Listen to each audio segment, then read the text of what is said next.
এর আগের ভিডিওটাতে বলেছিলাম যে ঈশ্বর আল্লাহ গড ভগবানকে ধন সম্পদ যারা ধনী লোক তাদের কাছ থেকে ছিনিয়ে নেয় বিষয় নিয়ে। এর পরের ভিডিওগুলোতে বলবো আস্তে আস্তে, দয়া করে চ্যানেলটাকে সাবস্ক্রাইব করবেন, তারা আমি বলতে উৎসাহ হব। কারণ আমি আছি অতিরিক্ত দরিদ্র, নিম্ন দরিদ্র থেকে মানে ভিখারির থেকে অধম জায়গায়। ভিখারিরা ভিক্ষে আমি তো চাইতে পারি না, কিন্তু সম্পূর্ণ জীবনটা অতিবাহিত হচ্ছে পোশাক থেকে, খাওয়া থেকে, সব কিছু ঘর বাড়ি তো নেই, পরে ঘরে থেকে। সেই জন্য সাবস্ক্রাইব করবেন, একটু দয়া করে হেল্প করলে আমি অনেক খুশি হব। তার সঙ্গে আল্লাহ নিশ্চয় খুশি হবে। আসলে নিম্ন দরিদ্রতা একদম অতি নিম্ন যাকে বলে, সবটাই পুরোপুরি লোকের দানের ওপর, কিন্তু চাইতে পারে না। তো এটা হওয়ার কারণটা বোঝাচ্ছি। যখন থেকে আমার জ্ঞান হয় তখন থেকে আমি এদিকে আমার মানে টার্গেটটা পুরোপুরি সেখানে আছে, যেখানে ঈশ্বর আল্লাহ গড ভগবান এগুলো কি বা ধর্ম কি, এসব বিষয়ে আমি নিজে নিজে কালচার করি এবং বিভিন্ন সাধু সন্ন্যাসী লোকের পীরেদের সঙ্গে মিশে দেখেছি। ওগুলো সব ভুল ভ্রান্তি ছাড়া অন্য কিছু না। তো ঈশ্বর আল্লাহ যখন স্বয়ং সরাসরি আমার মাথায় ঢুকিয়ে দেন, তো তখন বয়স বেশি না, আমার 14-15 বছর বয়স থেকে। তো আমি আমার নিজের সেক্সটাকে পুরোপুরি কন্ট্রোল করে রেখেছিলাম বিয়ের আগে পর্যন্ত। কন্ট্রোল বলতে কি, ওটাকে ঘৃণা লাগতো, ভয় লাগতো, ওর থেকে ভয় আমি অন্য কিছু খেতাম না। মানে কন্ট্রোল করতে করতে ওরকম পজিশনে চলে গিয়েছিলাম যেটা ভয় খেতাম আমি। তো যাই হোক, এবার যেটা বক্তব্য, আপনারা বিরক্ত হয়ে যাবেন এসব ফালতু কথা শুনলে, পড়ে ভালো লাগবে না।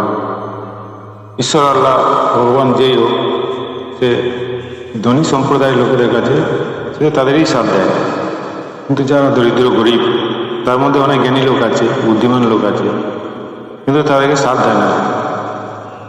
এবার আসছে ঈশ্বর আল্লাহ ভগবানের দিকে। তো অ্যাকচুয়ালি কথাটা খারাপ ভাববেন না, আল্লাহর যে জন্ম যেটা হচ্ছে 1450 বছরের বেশি নয়। তার আগে কোনো ধর্মগ্রন্থের মধ্যে, ম্যাথোলজির মধ্যে আল্লাহ শব্দটা ছিল না। ভাবতে হবে তারা কি না খেয়ে থাকতো সেসব মানুষেরা, 1500-1600 বছর পিছনের মানুষেরা, হাজার লক্ষ বছর পিছনের মানুষেরা কি না খেয়ে থাকতো না? দিন রাত হতো না? সূর্য পূব থেকে পশ্চিম দিকে যেত না? এটা ভাবার বিষয় আছে। এই বিষয়ে জানতে গেলে অনেক জ্ঞান অর্জন করতে হবে। প্লিজ সাবস্ক্রাইব করবেন, তাহলে আমি আপনাদের বোঝানোর চেষ্টা করবো যে জ্ঞান আল্লাহ আমাকে দিয়েছে, আল্লাহই বলি এখন। তো সেখান থেকে ফেল হবে না, ইনশাল্লাহ বুঝিয়ে দিতে পারবো। এটুকু ক্ষমতা আমি ঈশ্বর আল্লাহ গড ভগবানকে বড় করেই বলছি। কিছু বিষয় আমি ইঙ্গিত দিচ্ছি, যেমন জন্ম, তারপরে মৃত্যু, তারপরে রেজেক যেটাকে রুজি বলা হয়, বা খাবার, অন্য। তো এগুলোর মালিক হচ্ছে স্বয়ং ঈশ্বর আল্লাহ।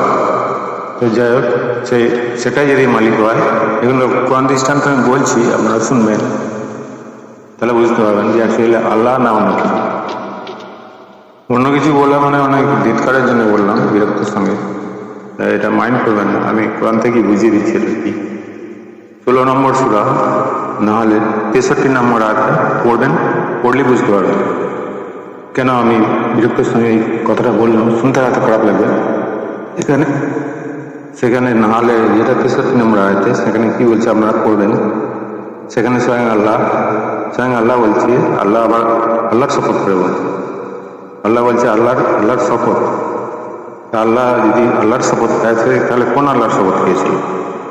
বলছে যে আল্লাহর শপথ, আমি তোমাদের আগে বিভিন্ন জাতির কাছে রসুল পাঠিয়েছি, কিন্তু শয়তান তাদেরকে খারাপ কাজগুলোকে তাদের দৃষ্টিপাতে শোভন করেছে। তাহলে স্বয়ং আল্লাহ আবার কোন আল্লাহর কসম খেয়েছে, সেটা আবার কোন আল্লাহ? নিশ্চয়ই তার থেকে বড় আল্লাহ, এটা ভাবতে হবে। তাহলে আল্লাহ আবার সে আবার যে আল্লাহর কসম খেল, নিশ্চয়ই তার থেকে বড়।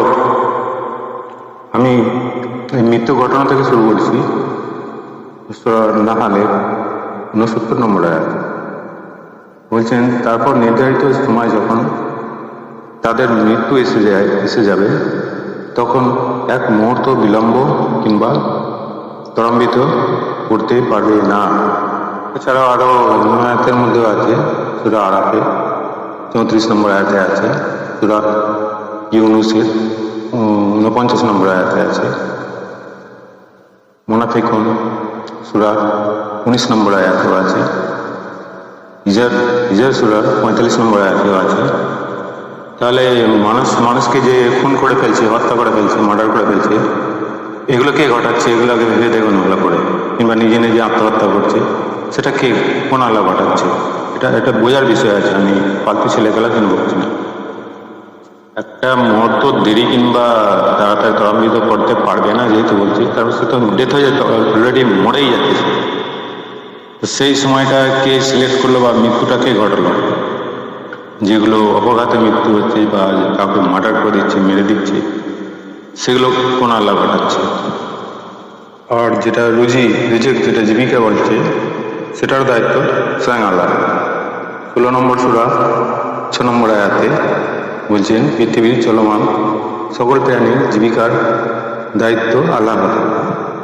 জীবিকার দায়িত্ব যদি স্বয়ং আল্লাহর হয়, আমি গোড়া থেকেই বলছি, মায়ের গর্ভে যে বাচ্চা থাকে, সেই বাচ্চাটা একটা শুক্রকীট থাকে যেটা খালি চোখে দেখা যায় না, সেটা থেকে 1.5 কিলো 2 কিলো 3 কিলো পর্যন্ত হয়, আরও বড় হয়।